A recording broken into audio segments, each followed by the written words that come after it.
Well, how do you like the shirt? Haha, things are gonna get interesting now. Uh-oh. Probably already offending people. Tisk, tisk, tisk. Shame on me.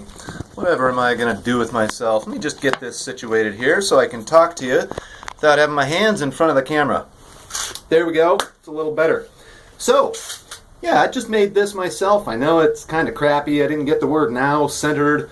Boy, don't hire me to make any t-shirts for you, because, yeah, I'd be going out of business just like that. But I was thinking of making some more. Maybe with some lighter themes, like, oh, I don't know, Islam or bacon. You decide. I think that'd be kind of catchy, kind of cool. It'd be a little bit less offensive, a little bit less like a, what do you call it? Oh, microaggression, you know? It's much more of a neutral sentiment. Islam or bacon? You decide. I'll take bacon, please. Some of you may take Islam. Hey, I don't know. It's whatever your preference is, but I think it gets the message across without being so much of a slap in your face as this is. So, let's talk a little bit about Linda Sarsour's speech recently. Now, I'm not going to get into the details of the story or who she was addressing or where she was speaking, etc., etc. But let's just address a couple of the things that she said. Number one, she basically out and out called for jihad against this administration, against Trump, for Muslim bans 1, Muslim ban 2, and Muslim ban 3. Well, okay, so first let's address the fact of the Muslim ban. In point of fact, there is no Muslim ban. What there is a travel ban from countries designated by the Obama administration as terrorist hotspots that we want to temporarily put a halt on people immigrating from those hotspots. Okay, got that out of the way. It boggles my mind to no end why Saudi Arabia isn't number one on that list, but hey, I get it. Oil, money, power, you know how the game goes. The international global politics game. So, number two, one of Linda Sarsour's statements was that the struggle against our oppressors, meaning the Trump administration, is going to be taken as jihad by Allah. Let me see if I get this straight. Allah is going to see your struggle against your oppressors, which you don't actually have any, Linda. You're just fabricating being oppressed like you and most other Muslims in the United States do. It's fake oppression is what it is. Well, so let's assume that it's real. Allah is going to see your struggle against oppression as a form of jihad that's acceptable to him? I don't think so. The logic just doesn't follow because Allah is the ultimate oppressor. You know, it's not a struggle of defending oneself against oppression that Allah sees as jihad. No, it's quite the opposite. It's you being the oppressor that Allah sees as an act of jihad. Now, so those first 2 points debunked. Mic drop at this point. But no, I'm going to continue. Because there was one other point of contention that I have with Linda Sarsour's statement about jihad. Linda is, again, lying about what jihad is and what it means. Muslims will do this. Not all of them. But your so-called moderate Muslim. In other words, the Muslim that's not a clergy. In other words, he's not an imam or a mullah. He's not in any. That person is not in any position of authority to speak about Islam. Okay, those people tend to be honest about what jihad is and what jihad means, because they don't have any reason not to be.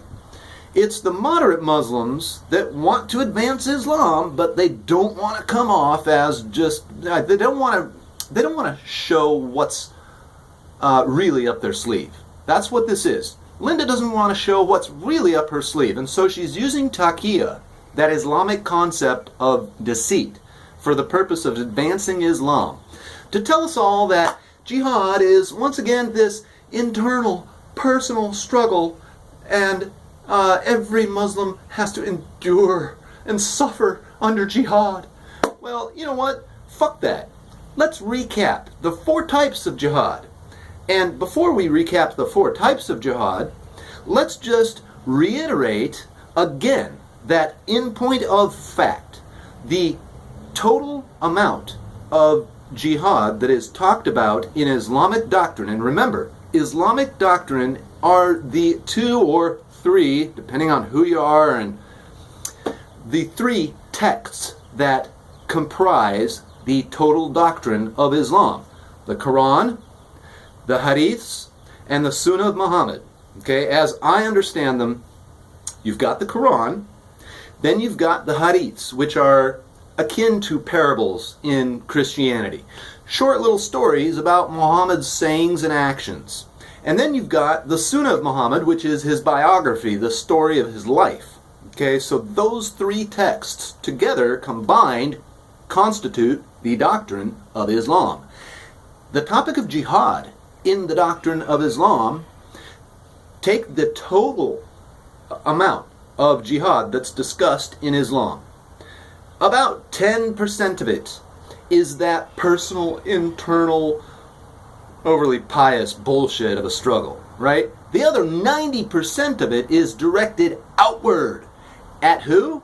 At you and I, the kuffar, the being the plural version of kafir, for the singular non-believer who tells lies about Islam. Now, coming from a Muslim's standpoint, and I'm not a Muslim, so I'm really having to go through some mental gymnastics to make this work, but it works. I've had it explained to me, had to think about it a little while, but it makes sense.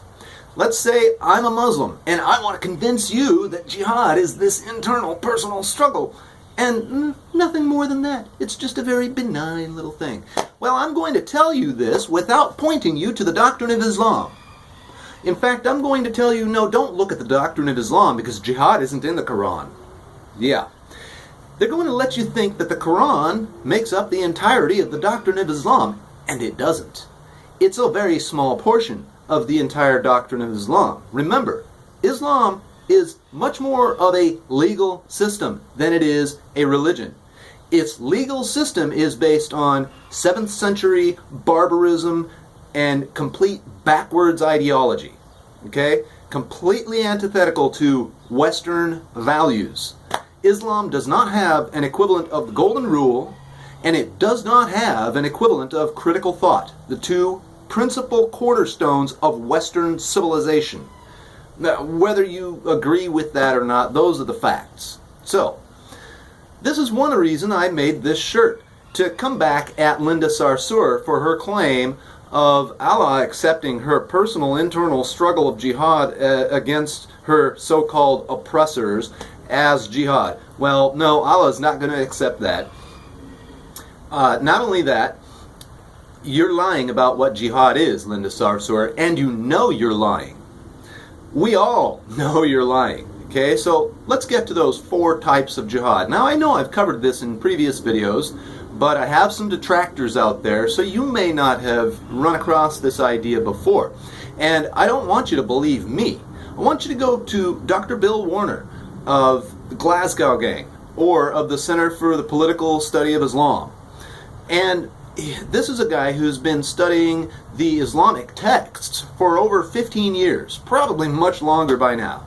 That is where I got my information from about the 4 types of jihad that we're going to cover right now. Number 1, jihad of the sword. That's the one we all recognize as terrorism. Number 2, jihad of the mouth.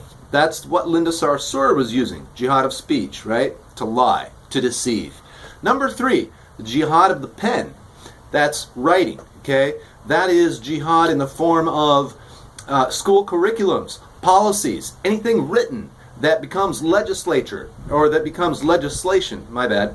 That's the purpose of jihad of the pen. It's not just to write a journal and, oh, here's my jihad. No, it's to change the culture that you're invading and to change their legal structure and to change their laws in your favor. That's jihad of the pen. And that is happening in the United States, whether you want to admit it or not. And then, the grand finale, the jihad of money. That's right. Money is a form of jihad in the Islamic doctrine. Think Saudi Arabian royal prince giving Hillary Clinton millions of dollars before the election to kind of buy some influence. That's jihad of money. If you don't know how catastrophically damaging that can be, or that has the potential to be, then you really don't understand Islam, you really don't understand its goals, you really have no clue about its agenda. And the problem with that is that Islam has made its agenda perfectly clear, crystal clear, in the documents from the Muslim Brotherhood back in the 70s. One of the key phrases used to describe the goal of the Muslim Brotherhood was to infiltrate the United States and destroy it from within. Now, if you don't think that's a blatant statement of Islam's intention to overthrow the West, to destroy our culture, our way of life, our values, and our civilization, you need your head checked. And that's why I say, ban Islam now!